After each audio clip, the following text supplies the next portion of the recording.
దేవుని యొక్క ప్రశస్తమైన నామములో కూడి ఉన్న ప్రతి ఒక్కరికి ప్రభు పేరిట వందనములు శుభదినము తెలియపరుస్తూ ఉన్నాను. మీ అందరు బాగున్నారండి. మీ అందరి కొరకు నేను ప్రార్థిస్తూ ఉన్నాను. అలాగే ప్రార్థన అవసరం కోరిన ప్రతి ఒక్కరి కొరకు ప్రతిదినము మీ కొరకు నేను ప్రార్థిస్తూ ఉన్నాను. మరి యొక్క యూట్యూబ్లో ప్రార్థించట్లేదని మీరు అనుకోవద్దు. మా యొక్క వ్యక్తిగత ప్రార్థనలో ఎవరైతే మాకు మీ యొక్క ప్రార్థన అవసరం ఇచ్చి ఉన్నారో ప్రతి ఒక్కరి కొరకు మా యొక్క వ్యక్తిగత ప్రార్థనలో మిమ్మల్ని జ్ఞాపకం చేసుకుంటూ ఉన్నాం. మరి యొక్క సమయమందు ఆలస్యం చేయక దేవుని యొక్క వాక్యము మనం ధ్యానం చేద్దాం. కృపగల దేవ, ప్రేమల తండ్రి, మహోన్నతుడా, ఈ యొక్క దినము కూడానైనా నీవు మమ్మల్ని సజీవ లెక్కలో ఉంచి నీ వాక్యము వినటానికి, నీ యొక్క వాక్యము తెలియపరచడానికి మాకు ఇచ్చిన అవకాశాన్ని బట్టి నీకు వందనములు. ఈ దినము చూడనంటే వారు ఎంతోమంది కాలగర్భంలో కలిసిపోయి ఉన్నారు. వారికంటే మేము శ్రేష్ఠులము కాదు, కానీ నీ యొక్క సమయమందు నీ యొక్క వాక్యము వినడానికి మాకు ఇచ్చిన అవకాశాన్ని బట్టి నీకు వందనాలు. ఈ వాక్యము చేతపుచ్చుకుని మా హృదయాలను బలపరుచుకుని జీవించుకునే బాధ్యత, యోగ్యత మాకు అనుగ్రహిస్తారని యేసు నామములో వేడుకుంటున్నాము తండ్రి, ఆమేన్.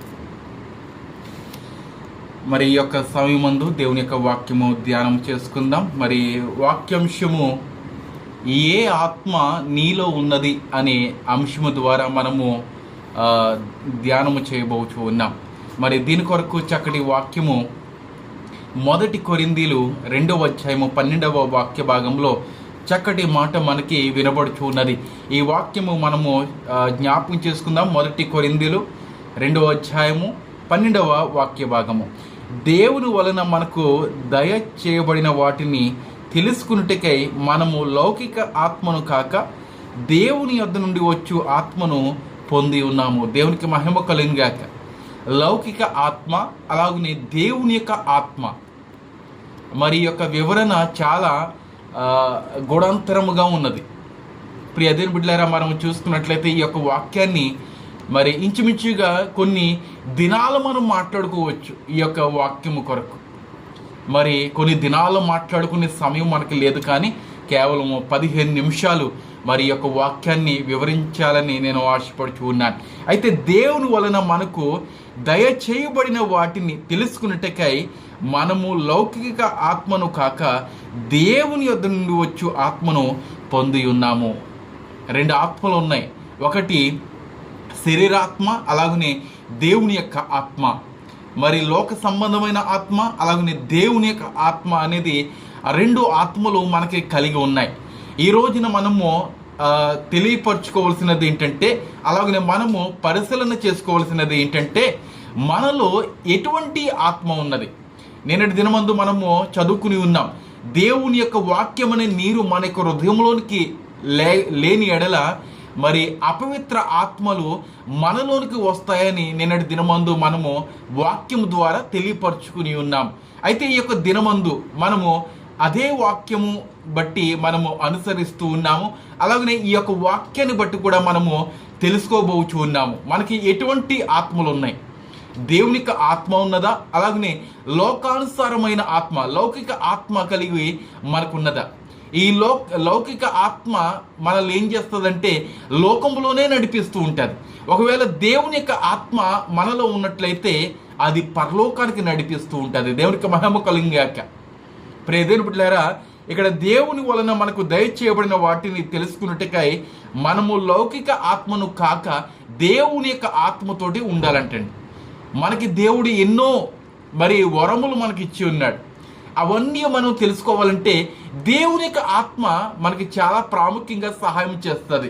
దేవుని యొక్క ఆత్మ ఏంటి? పరిశుద్ధాత్మ దేవుడు.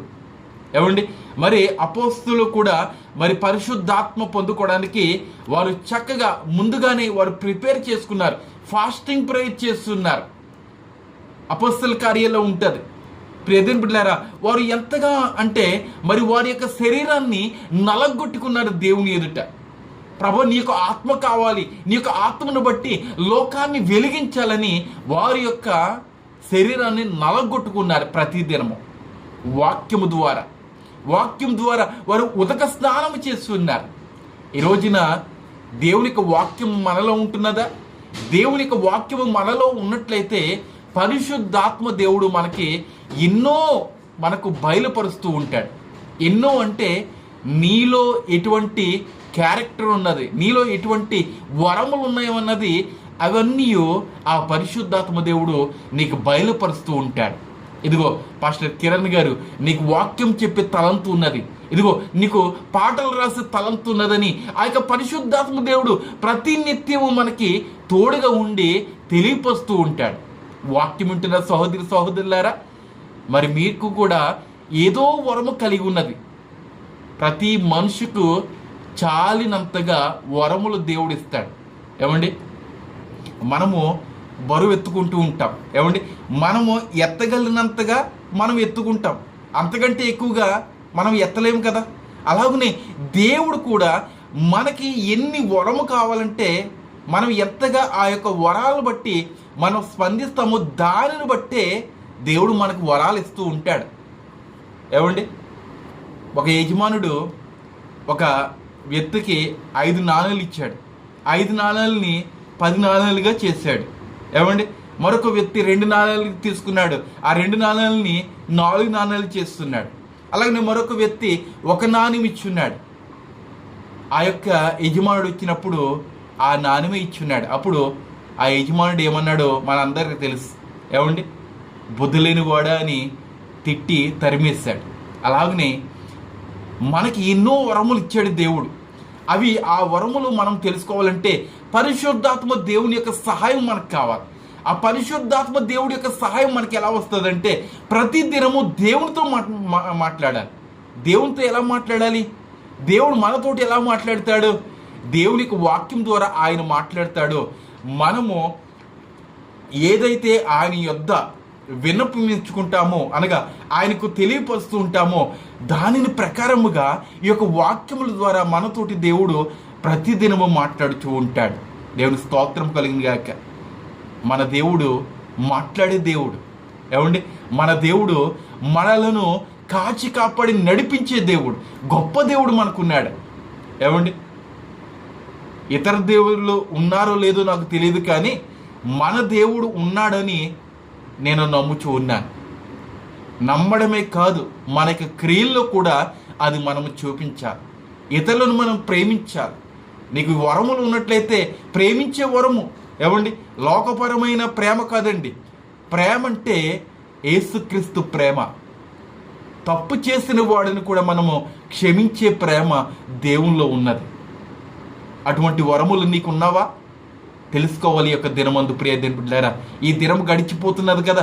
ఈ 12 గంటలు ఉదయం నుంచి సాయంత్రం వరకు మనం ఎద్దులాగా మనం కష్టపడుతూ ఉన్నాం. ఏమండి, ఒక జంతువులాగా మనం కష్టపడుతూ ఉన్నాం. మన కొరకేనా? దేవుని కొరకు కూడా మనం కష్టపడాలి.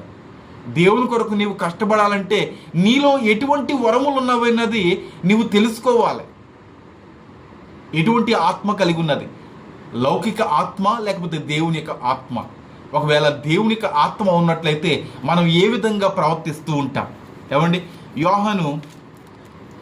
యోహాను సువార్తలో మనకి చక్కటి మాట ఉన్నది.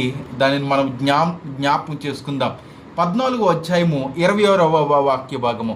ఆదరణకర్త అనగా తండ్రి నా నామమున పంపబోవు పరిశుద్ధాత్మ సమస్తమును మీకు బోధించి నేను మీతో చెప్పిన సంగతులన్నిటినీ మీకు జ్ఞాపకము చేయును. దేవునికి మహిమ కలుగుగాక.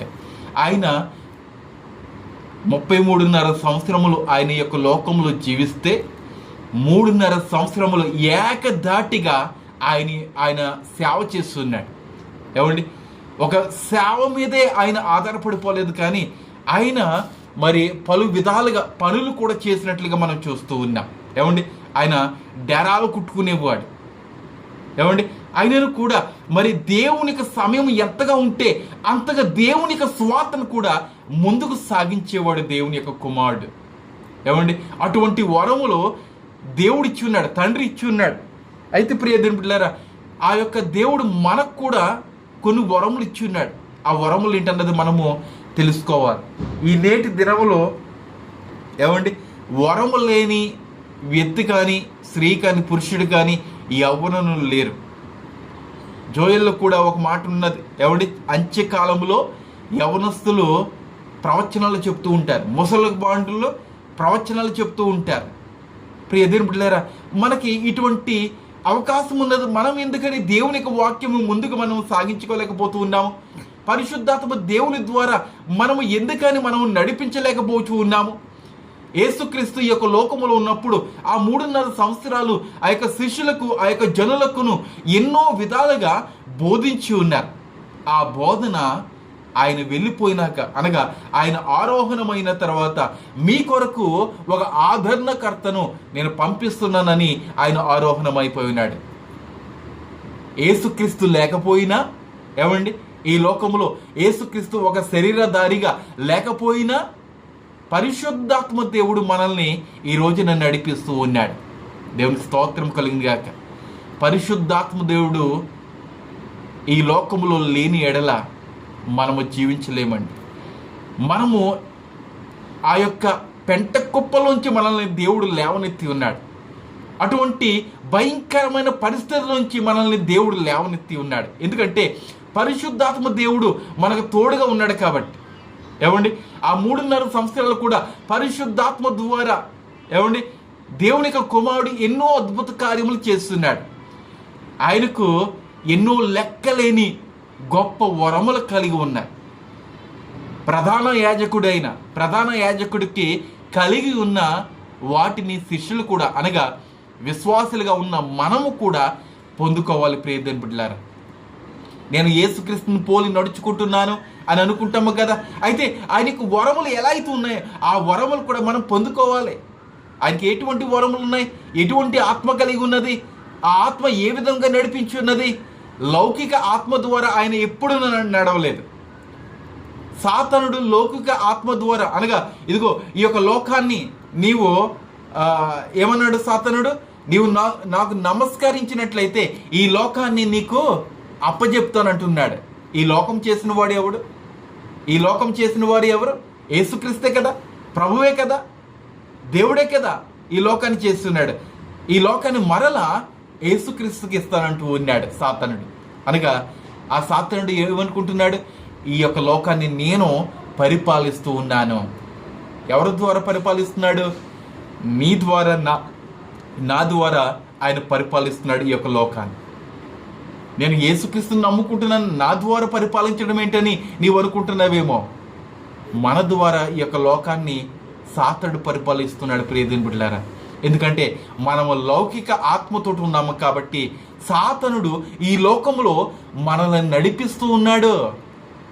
పరిశుద్ధాత్మ దేవుడు ఏమో మరి ఎంతగానో ఆతృతగా ఆలోచన చేస్తున్నాడు మన కొరకు.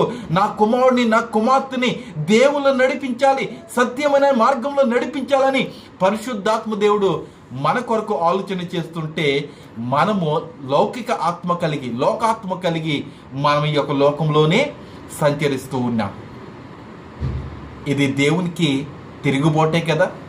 ఏమండి, పాత నిబంధనలో ఇశ్రాయేలు ప్రజలు తిరుగుబాటు చేసినప్పుడు వారి మీద వెంటనే శిక్ష వచ్చేది. ఏమండి, మరి బబులోను ప్రాంతానికి కూడా 70 సంవత్సరాలు మరి బానిసత్వానికి దేవుడు అప్పచెప్పేశాడు. వారి యొక్క తిరుగుబాటును బట్టి, వారి యొక్క సూర్య దేవతను ఆరాధించడం బట్టి, వారు విగ్రహారాధన చేయడం బట్టి దేవుడికి హేయలుగా ఉన్నారు. కాబట్టి బబులోను ప్రాంతానికి 70 సంవత్సరాలు వారిని పంపించేశాడు బానిసత్వముగా. ఈ రోజున మనకి ఎటువంటి బానిసత్వం లేదు. అందుకనే దేవుడు అంటున్నాడు, మరలా మీరు ఆ యొక్క బానిసత్వం అనే కాడి నుంచి మిమ్మల్ని విడిపించాను. ఆ యొక్క కాడికులు, ఆ యొక్క బానిసత్వం అనే ఆ కాడిలోనికి మరలా మీరు వెళ్ళకూడదని దేవుని యొక్క వాక్యము తెలియపరుస్తున్నారు. ఏమండి, కుక్క ఎలా అయితే తన యొక్క వాంతిని తిరుగుతుందో అలాగనే ఈ యొక్క లోక క్రైస్తవులు కూడా ఆ పాపపు జోలికి వెళ్ళిపోతున్నారు. మరలా దేవుడు చాలాసార్లు మనల్ని గద్దిస్తూ ఉన్నాడు. ఇదిగో నా ప్రియ కుమార్తె, నా ప్రియ కుమారుడా అని గద్దిస్తున్నాడు. కొన్ని అనారోగ్యాలు పెట్టి, కొన్ని శ్రమలు పెట్టి ఆయన గద్దిస్తూ ఉన్నాడు. కానీ మనము తెలుసుకోలేకపోతున్నాం. ఎందుకంటే ఈ యొక్క లోకాత్మ, అనగా ఈ యొక్క ప్రేతాత్మ అనే ఈ యొక్క లోకాత్మ మనల్ని నడిపిస్తున్నది. కాబట్టి దేవునికి ఆత్మ ఉన్నదా నీలో? దేవుని యొక్క ఆత్మ ఉన్నట్లయితే ప్రియదేవుని బిడ్డలారా, మనము దేవునిలో నడిపించబడాలి. రోమీలు 8వ అధ్యాయము, రోమీల్లో చక్కటి మాట ఉన్నది. ఆ వాక్యం కూడా మనము జ్ఞాపకం చేసుకుందాము. రోమీలు 8వ అధ్యాయం 15వ వాక్య భాగం ఒకసారి మనము పరిశీలన చేద్దాం. ఏలైనగా మరల భయపడుటకు మీరు దాస్యపు ఆత్మను పొందలేదు కానీ దత్తపుత్రాత్మను పొందితిరి. ఆ ఆత్మ కలిగిన వారమై మనము అబ్బా తండ్రి అని మొరపెట్టుచూ ఉన్నాం. దేవుని యొక్క ఆత్మను మనం పొంది ఉన్నాము కాబట్టి మనం అబ్బా తండ్రి అని అనగా ప్రభువుని అలాగే తండ్రిని మనము అడుగుచూ ఉన్నాము, మొరపెట్టుకుంటూ ఉన్నాం. దేవుని యొక్క ఆత్మను మనం పొందుకున్నాము కాబట్టి కనుక ప్రియదేవుని బిడ్డలారా, ఆ యొక్క దాస్యపు అనే కాడి మరి క్రిందకు మనము మరలా వెళ్ళకుండా ప్రభు యొక్క ఆత్మలోనే మనము నిలబడి ప్రభు యొక్క ఆత్మనే మనము స్వీకరిస్తూ ప్రభు యొక్క ఆత్మలోనే మనం జీవిస్తూ మనము ఎల్లకాలం ఉన్నట్లయితే మనలను దేవుడు దీవిస్తాడు, అలాగే మన యొక్క బిడ్డలను కూడా దేవుడు దీవించి ఆశీర్వదిస్తాడు.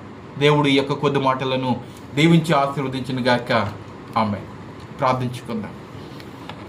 పరిశుద్ధుడ, ప్రేమల తండ్రి, మహోన్నతుడ, నీకు కృపను బట్టి మరొకసారి వందనములు. ఇంతవరకు నీ యొక్క వాక్యం ద్వారా మా అందరితోటి సూటిగా తేటగా మీరు మాట్లాడి ఉన్నారు.